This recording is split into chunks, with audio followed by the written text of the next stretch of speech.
Preface. This story is written as though Molly Weasley's brother, Fabian Prewett, did not lose his life, serving the Order of the Phoenix. This story is written as though Fabian Prewett lived. Day 1. It's all been arranged with Molly. I will pick up the 4 younger children, including my goddaughter Ginny, tomorrow. In an exciting turn of events, Ron's friend, the famous Harry Potter, will also be joining us. I've been away for work so long, so I'm excited to finally spend some time with my niece and nephews. Molly has been urging me for some time to come and visit the Burrow, and indeed it's been far overdue. I'm keen to meet Miss Vella, Bill's fiancée Fleur, who is also currently staying at the Burrow. We are going to venture north, camping in the Highlands, which is a perfect place for some camping, and indeed a spot or two of quidditch. Day 2. I've arrived now at the Burrow. As expected, the place is alight with energy. The children are all so unique in their individual ways, and all so entertaining. I did a small extension charm on Percy's room, and added in a second single bed, so that we could both fit in easily. I'm quite a whiz at extension charms, and I must say Molly's never quite got the hang of that spell. So like when we were young, I tend to hold it over her. We will set off early morning, with the hope we can get Ron and the twins up in time. Day 3. We are well on the way now. Just stopped for a little break. The countryside is amazing. Fresh air and greenery. We did set off a little bit later than expected, as for one reason or another, Ron, Ginny and George had forgotten very important various possessions of theirs. I apparated with Ron, Ginny and Harry, whilst Percy apparated with the twins. The landscape is so lush. Sprawling green hills, moss-covered rocks, and the cool, dewy mist of the air. The children seem to need far more food breaks than I had initially planned.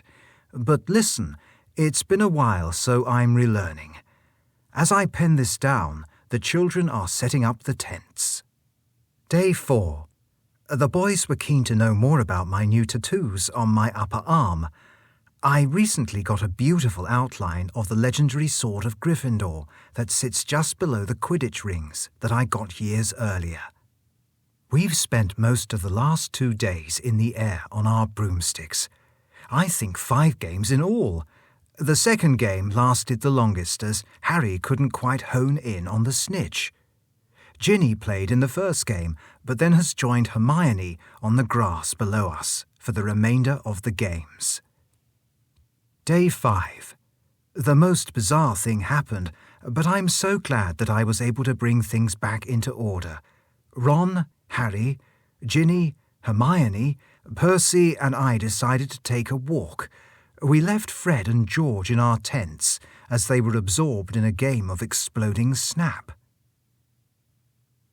Whilst we were exploring the grasslands, out of the blue, Percy was bitten by a snake. Percy screamed out in pain, collapsing to the ground, and the snake slithered away with some pace. Then Harry ran after it into the distance, Ron following him. I didn't have time to think of why the boys were running after the snake, as panic had gripped me. Then it came to me. I only knew of this magic, and never in fact practiced it, but the outlines of what I knew swam to the front of my mind. Some faraway pocket of my mind pushed forward the incantation. Before I knew it, the words were forming in my mouth. As I picked up a stone that was close by my feet, I cast the incantation, Salvis Alapeas. Hermione had dropped down next to Percy on the grass. Percy continued to wail. The stone began to radiate heat from its centre. I then put the stone onto the area that Percy had been bitten, which was just above his ankle, whilst Hermione tried to calm him. As I placed the stone on his skin, I could feel the stone heat up even more against my hand. It wasn't unbearable. I wasn't even thinking of the heat, but rather of Percy, who was still in serious pain. The stone began to sap the snake venom out of Percy's leg. But then the most shocking thing happened. Harry and Ron hurtled back to us with Harry yelling, "The venom won't kill him!" As he did so, the stone turned black and went cold. I dropped it without thinking as Percy's wails subsided. We were all silent for a moment, eagerly watching Percy. The only sound was Ginny's light sobs. Percy covered his face with his hands and sat up, resting his head on his bent knees. "I'm all right," he said, the words muffled by his head, which was still bent against his knees. Day 6. After a day of recovery, Percy decided to apparate home, convincing me he was completely all right to do so. I sent Molly an owl, requesting the services of a wild tawny owl from the forest. Back at camp, Hermione was very curious about the magic I had cast on the stone. To answer her questions, I took a flask of water. I transfigured the water into milk and poured it into a metal bowl that we had been using for meals. As the milk settled, I placed the stone I had used on Percy's leg into the milk. Immediately, very dark red liquid started seeping from the stone into the milk, turning the milk almost black. "Blood from a stone," I said. I explained to Hermione that it's a phrase that Muggles use. What most of the Muggles don't realise is that it comes from a time when they remembered our magic in the early 1600s.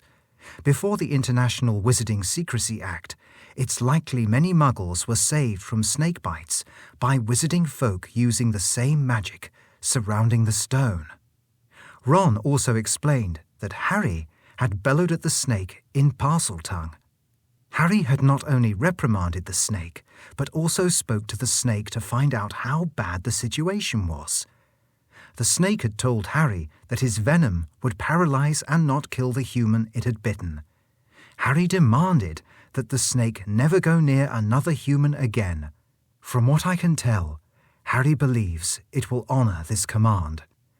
I would have liked to see Harry speak Parseltongue, but he was not willing to repeat it, either through choice or inability, so I didn't push him. Tomorrow we will apparate home, with far more interesting stories to tell than expected. Fabian Prewett.